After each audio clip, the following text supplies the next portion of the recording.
Bonjour à tous et bienvenue dans ce nouvel épisode de Myself First, le podcast 100% bienveillance, amour de soi et développement personnel.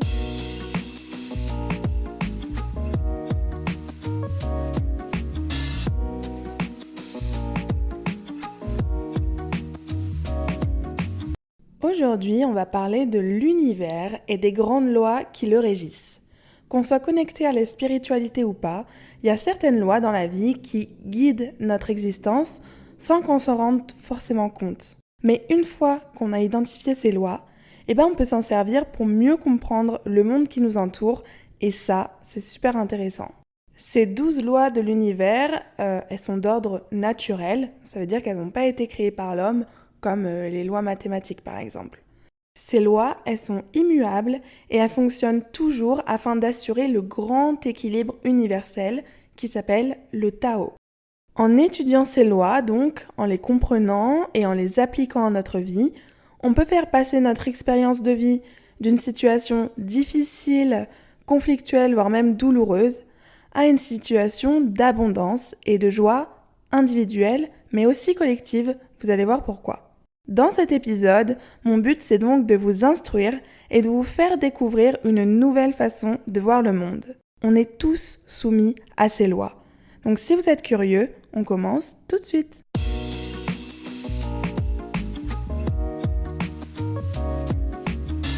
La loi de l'unité divine.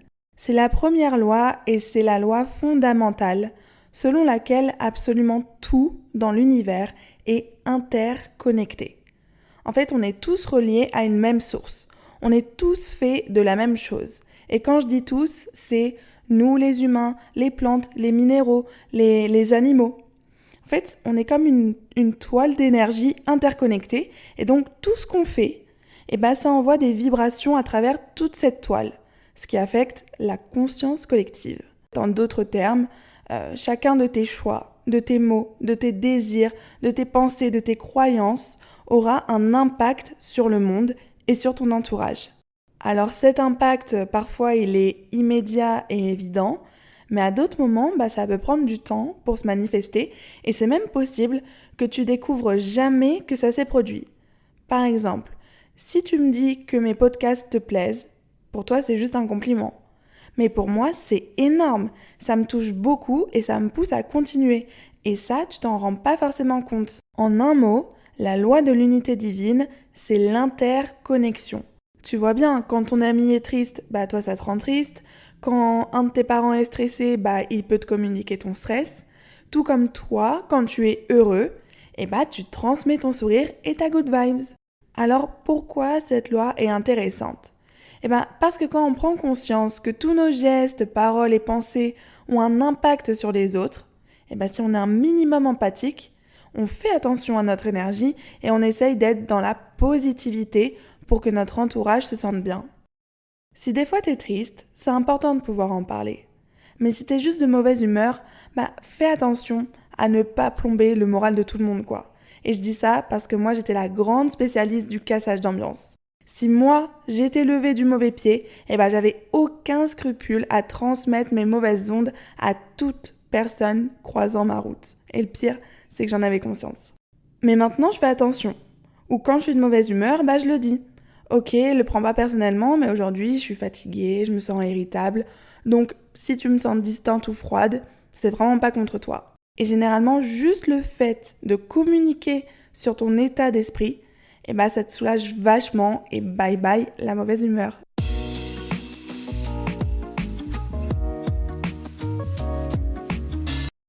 La loi de la vibration. Selon la loi de la vibration, chaque particule qui compose l'univers est en mouvement constant et transporte de l'énergie. Donc chaque son, chaque pensée, chaque image a sa propre fréquence vibratoire. Et assez logiquement, les objets qui ont une fréquence vibratoire élevée, ils vont attirer d'autres objets à fréquence vibratoire élevée. Et pareil pour ceux à fréquence vibratoire faible. L'amour, c'est la plus haute vibration et la haine, c'est la vibration la plus dense et la plus basse. Donc si tu vises une vie productive et riche et dans l'abondance, tu dois faire attention, tu dois veiller à augmenter ta vibration énergétique, donc à être dans l'amour et la joie. En un mot, la loi de la vibration, c'est l'énergie. Un truc tout bête, mais avant j'étais fan, mais vraiment fan de la série criminelle Faites entrer l'accusé. Je regardais minimum un épisode par jour. Je les connaissais tous par cœur, au point que je savais commettre le crime parfait. Et ça, c'était bizarre. Et ma mère, elle détestait que je regarde ça, et elle arrêtait pas de me répéter, mais ta vibration, elle est glauque, enfin, tu renvoies quelque chose de bizarre, de creepy. Et c'est vrai qu'elle avait raison, parce que je devenais parano en fait. Je parlais de meurtre tout le temps, je me faisais peur toute seule. Enfin, j'étais la meuf matrixée, chelou. Mais logique en fait, quand t'es confronté à 3 triples meurtres par jour, forcément que tes pensées elles vont devenir bizarres, genre glauques. Donc j'ai suivi les conseils de ma maman et ça fait maintenant 5 mois que j'ai arrêté de regarder Faites entrer l'accusé et je vous jure que je me sens beaucoup mieux. C'est vraiment pas grand chose, mais ça m'a enlevé beaucoup de noirceur à mon énergie et je le ressens dans le sens où la vie est beaucoup plus joyeuse, lumineuse, agréable maintenant que j'entends pas des histoires terrifiantes sur des familles découpées à la hache tous les jours. Donc merci maman. Alors pourquoi cette loi est intéressante ? Parce que quand on prend conscience que tout est une question d'énergie, c'est très facile de s'élever au niveau de sa vie. Un petit exercice que tu peux faire, c'est de passer quelques minutes chaque jour à penser à des choses que tu apprécies pour que ta vibration, elle s'élève à celle de l'amour. Pense à tes amis, à ta famille, à tes réussites, aux bons moments que tu as passés dans ta journée. Et tu vas pouvoir observer ce qui commence à se produire dans ta vie, toutes les bonnes choses, les bonnes répercussions que cette pratique elle va avoir. Cultive les bonnes énergies.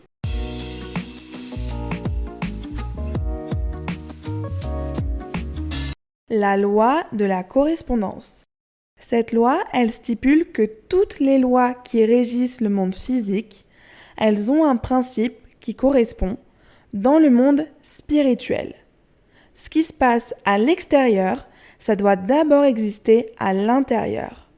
Le monde physique, c'est simplement des manifestations du monde spirituel.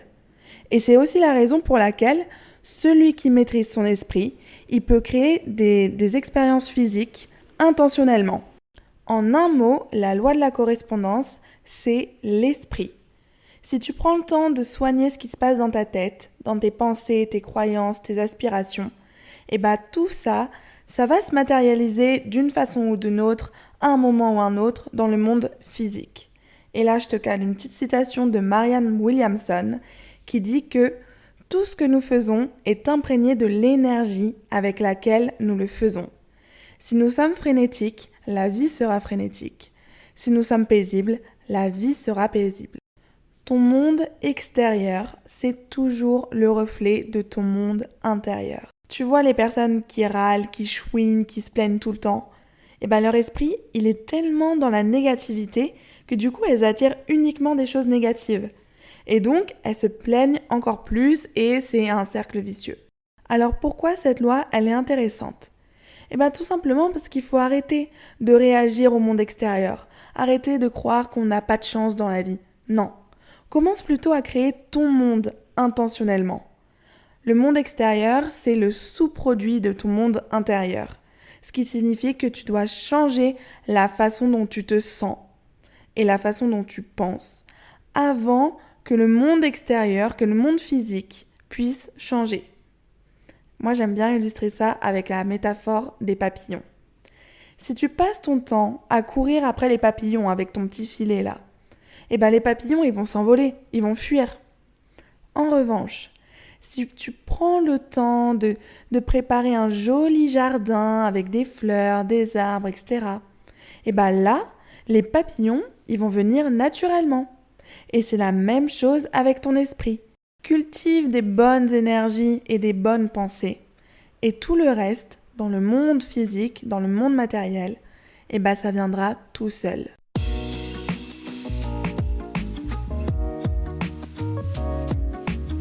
La loi de l'attraction. Alors, c'est sûrement la loi la plus connue.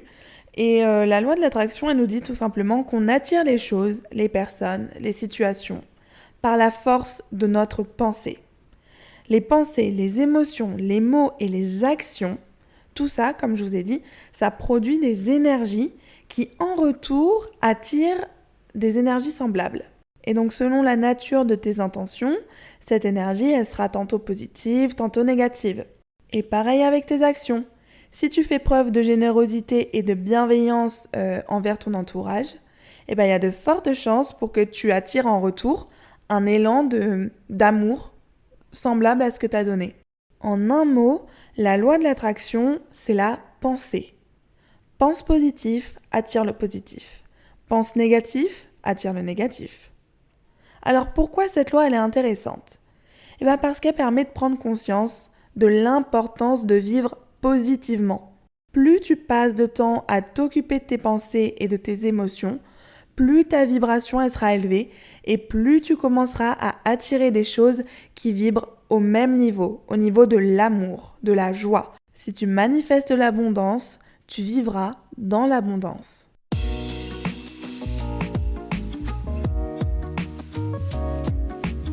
La loi de l'action. La loi de l'action et la loi de l'attraction, elles sont liées parce qu'en fait la loi de l'action, c'est un peu la continuité, la mise en pratique de la loi de l'attraction. En fait, la loi de l'action, elle doit être appliquée pour manifester tout ce que tu veux sur Terre. En fait, tu dois te bouger. Tu dois te bouger au maximum en t'engageant dans des activités qui sont en alignement avec tes objectifs et tes rêves. Sinon, ça restera des rêves, des fantaisies. Il y a beaucoup de personnes qui pensent que visualiser un objectif, le manifester, se projeter et développer une attitude positive par rapport à ça, ça suffit. Ça suffit pour appliquer la loi de l'attraction. Mais non, ça ne suffit pas. Il faut se bouger, il faut se mettre en mouvement, il faut se sortir les doigts des fesses. En un mot, la loi de l'action, c'est le mouvement. Cette loi, elle est là pour nous rappeler l'importance de concrétiser nos pensées et nos objectifs en réalisant des actions physiques concrètes. La loi de l'action, elle nous pousse à oser, à agir. Alors pourquoi cette loi elle est intéressante ? Parce que bien souvent, on va pas au bout de nos projets. Ça reste des rêves dans lesquels on se projette et on se dit « Un jour, j'aurai ce job de rêve. Un jour, je perdrai du poids. Un jour, je partirai en voyage. » Ok, mais ce jour, il arrivera jamais si tu te sors pas les doigts du cul. Alors là, je me suis peut-être un peu emballée, mais ça fait pas très classe. Bon bref, t'as compris ce que je voulais dire, parce que si tu commences un régime aujourd'hui, par exemple, dans 2 semaines, tu auras des résultats. Et si tu commences à organiser ton voyage aujourd'hui, dans 3 mois, tu pourras partir. Alors fixe-toi des objectifs et chaque jour, consacre-y du temps. Ça peut être 10 minutes comme 1 heure. L'idée, c'est simplement de mettre en mouvement l'énergie qui va te permettre de concrétiser ton rêve dans le monde physique et pas seulement dans ta tête. Et des fois, c'est un peu chiant, ok ? Parce que moi, tous les jours, je me fais 30 minutes de réseautage sur LinkedIn pour me trouver mon futur stage de rêve. Je me fais 30 minutes de podcast pour trouver des idées, pour écrire des scripts, pour trouver des abonnés, etc. Des gens qui pourraient aimer mon podcast, pour développer mon activité parce que j'aimerais que ma chaîne de podcast, elle se développe. Et donc, j'y consacre du temps. Et dans 1 an, dans 6 mois, dans 3 semaines, je sais que je verrai les résultats parce que je les vois déjà. Donc, loi de l'action, on se bouge et on se met en mouvement.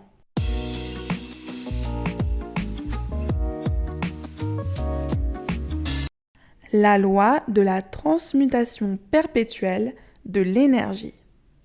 Cette loi, elle est super intéressante et elle est un peu particulière parce qu'elle stipule que à tout moment, tu as le pouvoir de switcher d'une forme d'énergie à une autre.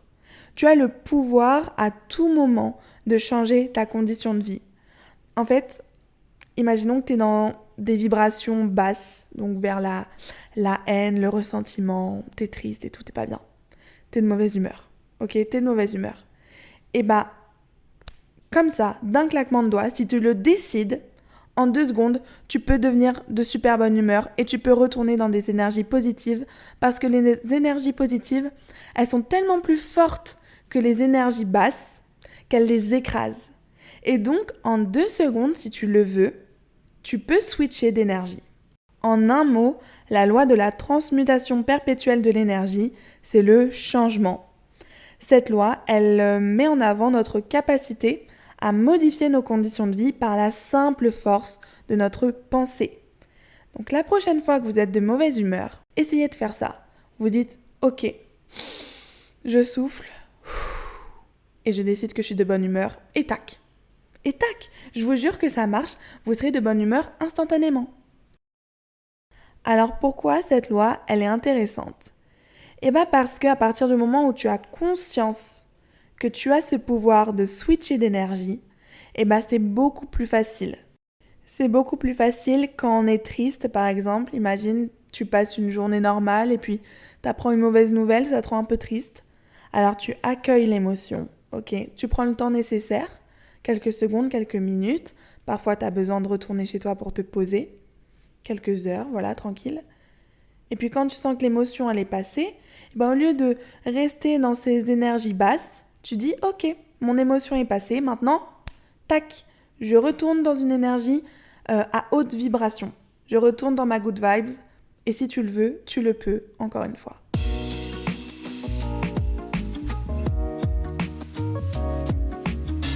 La loi de la cause à effet. Alors cette loi, c'est aussi la loi du karma. Et elle précise que rien ne se produit par hasard. Toute action est accompagnée d'une réaction ou d'une conséquence. Si tu penses réussite, si tu parles réussite, si tu te sens comme une personne à succès, et si tu fais des actions de réussite, c'est-à-dire tu fais en sorte de réussir, tu te donnes les moyens, et le résultat, il devra obligatoirement être le succès. Et attention, tu passeras sûrement par des échecs, ok, mais la clé finale, c'est le succès. En gros, on récolte ce que l'on sème. En un mot, la loi de la cause à effet, c'est le karma. Ce que tu donnes, tu le reçois en retour. D'où l'importance de faire de bonnes actions, c'est-à-dire des actions pures, bienveillantes et surtout sans rien attendre en retour. Parce que oui, c'est pas parce que tu donnes 10 € à un SDF que tu vas gagner au loto la semaine d'après. Alors pourquoi cette loi elle est intéressante ? Parce qu'il faut comprendre que rien dans notre vie n'est le fruit du hasard. Tout est le reflet de ce que tu as vécu mentalement et émotionnellement. Aime les autres et souhaite le meilleur pour eux. Ne juge rien et ne blâme personne. Plus tu envoies de l'amour et plus tu en recevras en retour. La loi de la cause à effet, elle nous rappelle que chacune de nos actions a un impact sur notre environnement. C'est une loi qui nous pousse à réfléchir à nos actions et surtout à évaluer les conséquences.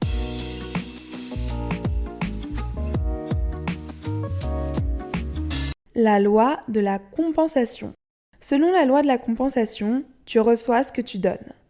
Les effets de nos actions, c'est souvent les cadeaux, l'argent, les amis, les héritages et les bénédictions. Tout le bien que tu fais autour de toi, ça te reviendra toujours, peut-être sous une forme différente, mais avec la même quantité d'énergie. Donc si tu veux être dans l'abondance et que tu veux beaucoup recevoir, il va falloir beaucoup donner. Tous tes actes de pure bonté, ils te sont toujours renvoyés dans un élan symétrique. Vraiment symétrique, voire même décuplé des fois. Par exemple, si tu gagnes une grosse somme d'argent, tu pourrais penser que tu obtiens une récompense. Mais en fonction de tes agissements, ton immense richesse, elle pourrait te mener à ta perte plutôt qu'à une meilleure vie. En gros, tu récoltes ce que tu sèmes, comme j'ai déjà dit. Donc si tu dilapides ta fortune dans la coke et l'alcool, ça va pas t'apporter beaucoup de bénéfices. En revanche, si tu partages ta fortune avec tes proches ou que tu fais des dons à des associations, là, tu crées un cercle vertueux et ton abondance, elle va se décupler. Peut-être que ce ne sera pas de l'argent que tu recevras en retour, mais ce sera de l'amour, ce sera des services, ce sera des amis, ce sera des expériences, et ça va encore plus t'enrichir. Alors pourquoi cette loi, elle est intéressante ? Tout simplement parce que la loi de la compensation, elle nous rappelle de faire attention à la manière dont on traite nos proches et la planète. Sers le monde avec amour, même si ça te semble petit ou insignifiant. Par exemple, juste le fait d'avoir des pensées positives envers quelqu'un, sans forcément lui dire, ça va créer un cercle vertueux d'amour réciproque.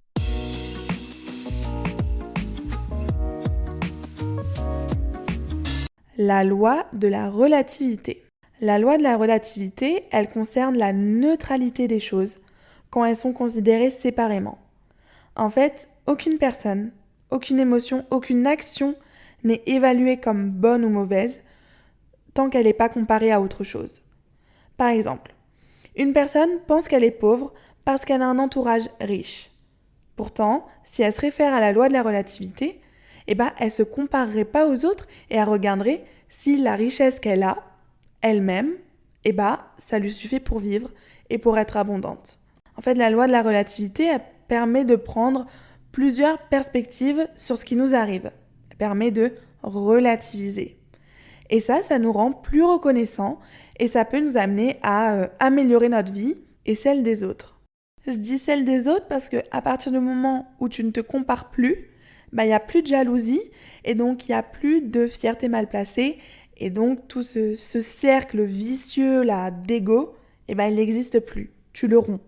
En un mot, la loi de la relativité, c'est la neutralité. Tout au long de ta vie, tu rencontreras des obstacles et des challenges et des moments difficiles. Mais ça, faut le voir comme des tests qui ont pour but de renforcer ta lumière intérieure. Tu dois voir ces tests comme des opportunités et rester éveillé en cherchant des solutions. Donc au lieu de te plaindre et de voir ta vie comme quelque chose de misérable parce que ton voisin il a plus d'argent, parce que ta pote elle a un mec, parce que ta sœur elle a un plus beau corps que toi, commence à regarder ce qui se passe vraiment dans ta vie. Est-ce que tu es vraiment à plaindre ? À partir de ce moment-là, sois heureux, content, reconnaissant. Et puis, allez, admettons que tu n'arrives pas à arrêter de te comparer.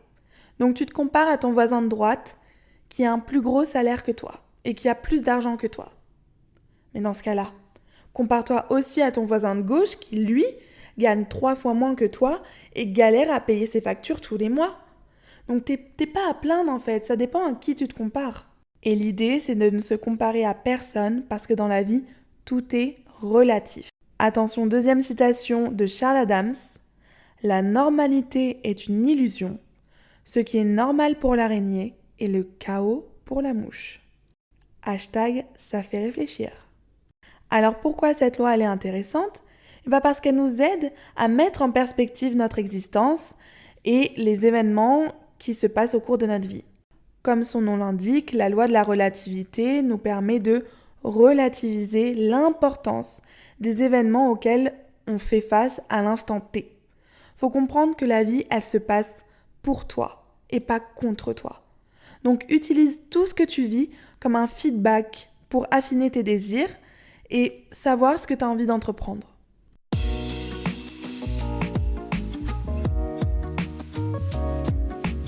La loi de la polarité. Ce qu'il faut retenir avec la loi de la polarité, c'est que absolument tout possède un contraire et que c'est l'existence même de ces opposés qui nous permet de comprendre notre vie. Donc, quand tu traverses des moments difficiles, très difficiles, pense à tous les meilleurs moments qui sont à venir. Je trouve que c'est une super loi pour renforcer sa résilience en fait. Si tu vis un moment hyper douloureux, garde en tête cette loi de la polarité et dis-toi que à venir, tu vas vivre quelque chose de super heureux. Genre, la douleur que tu es en train d'expérimenter, elle sera au niveau du bonheur que tu vas vivre dans très peu de temps.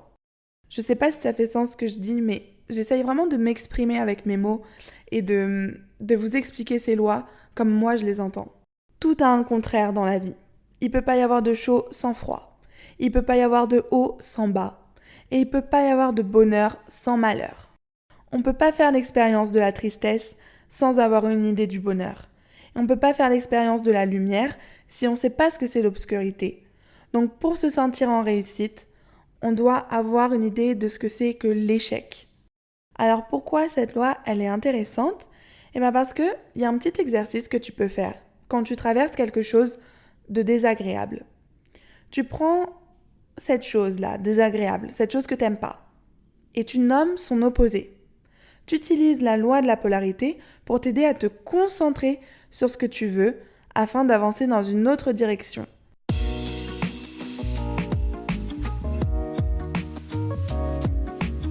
La loi du rythme. La loi du rythme, elle est axée sur le mouvement. Donc ça fait surtout référence au fait que tout se déroule selon des cycles. T'as juste à regarder autour de toi, dans la nature, les saisons, le processus de vieillissement du corps, etc. Tout ça, c'est des cycles de la vie. Et réfléchir à ces cycles, ça permet de prendre du recul et de se rendre compte que rien n'est permanent. Quand tu vis des bons moments, mets-toi en tête que rien n'est permanent. Et ça te permet d'apprécier tous tes moments de bonheur. Et pareil, quand tu vis des périodes difficiles, dis-toi que rien ne dure éternellement et que tu auras toujours l'espoir d'avoir des jours meilleurs. Tout est une question de rythme. Regarde comme la nature est bien faite. La Terre, elle tourne autour d'elle et même autour du Soleil à un certain rythme bien précis. Les marées des océans, elles ont un temps pour être hautes et un autre pour être basses. La musique, elle est jouée à des rythmes différents pour produire des sonorités plus ou moins aiguës, plus ou moins accélérées. Et ça produit les plus merveilleuses symphonies. Et dans ta vie, c'est pareil. Laisse le rythme. Des fois, il va rien se passer dans ta vie pendant longtemps. Prends ce temps pour ne rien faire, justement. Et des fois, tout va s'enchaîner, tout va aller vite, il va se passer plein de trucs, tu vas être hyper stimulé. Et ça va être comme ça, tout le temps. Donc laisse l'univers rythmer ta vie. Toi, tu peux rien faire. En un mot, la loi du rythme, c'est le cycle. Tout est cyclique. Donc ça nous aide encore une fois à relativiser sur l'importance des événements négatifs qui viennent ponctuer notre vie. C'est pas parce que tu viens de te faire quitter par ton mec que tu pourras plus jamais être heureuse dans ta vie.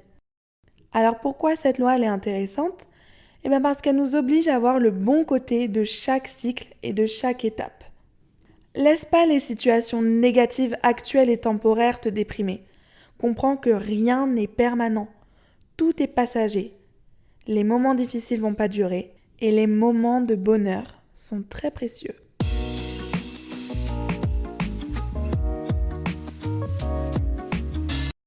La loi du genre. La dernière loi, c'est la loi du genre et elle fait référence au fait qu'il existe deux principaux types d'énergie, le masculin, yang, et le féminin, yin, yin et yang. Le but, c'est de parvenir à un parfait équilibre entre ces deux énergies pour vivre une vie de manière optimale.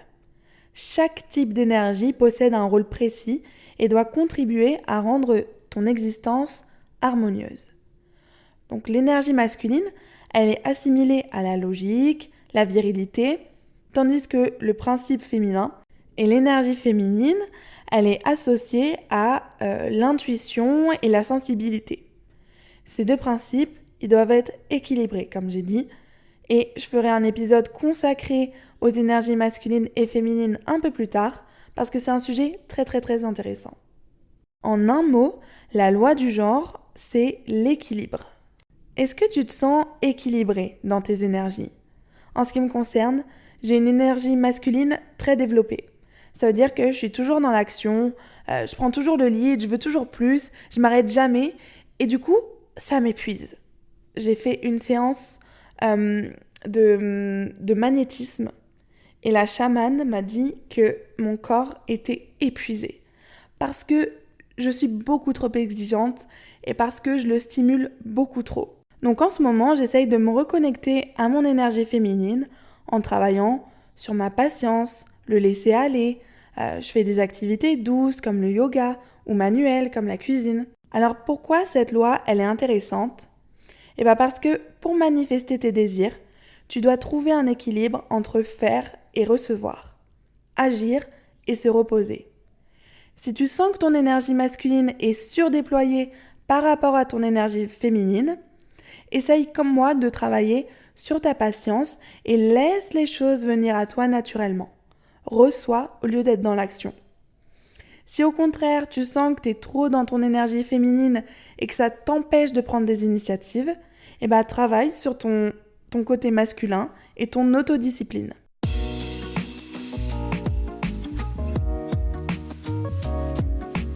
Quand vous parvenez à comprendre et à incorporer ces 12 lois universelles dans votre vie, vous commencez à tout voir différemment.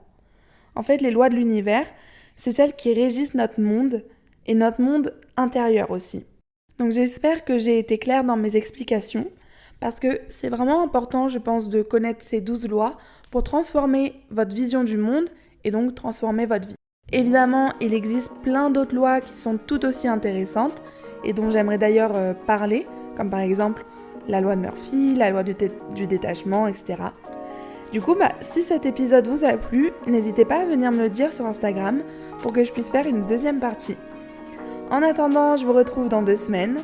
Stay tuned et à très bientôt!